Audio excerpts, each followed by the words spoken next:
Hello guys, welcome to my YouTube channel. I am Denmark Aranas, a postgraduate medical intern.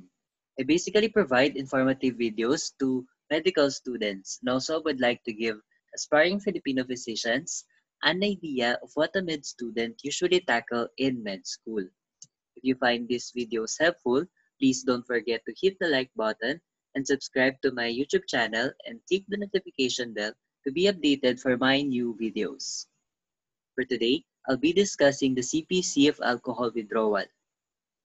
Alcohol withdrawal is the changes the body goes through when a person suddenly stops drinking after prolonged and heavy alcohol use.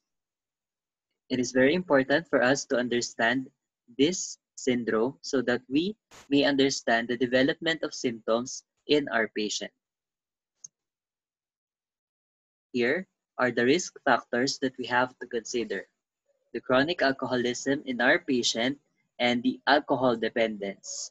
This would lead to negative physiologic reactions because in a heavy, long-term drinker, the brain is almost continuously exposed to the present effect of alcohol. Over time, the brain adjusts its own chemistry to compensate for the effect of alcohol.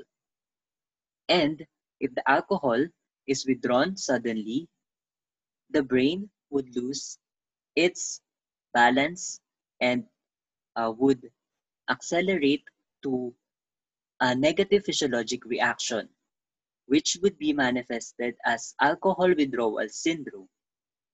First is there is a sudden relative deficiency in inhibitory GABA activity, which would be manifested as early symptoms in our patient, including anxiety, nausea, psychomotor agitation, and headache.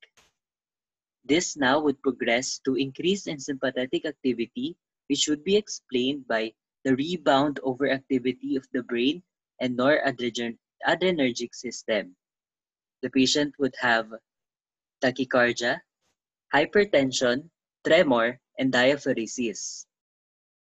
This now would lead to the next symptom of hallucination, brought about by the drastic increase in dopamine levels in the nucleus accumbens.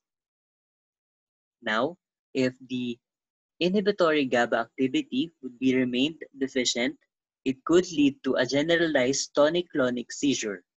And then finally, and the gravest among all, would be delirium tremens. This would be characterized as exaggerated symptoms with hallucination, confusion, and disorientation. This now is our reference, the Harrison's Principles of Internal Medicine. I would like to end this with the message, good use of freedom assures the affirmation of better self. Thank you for listening and have a good day.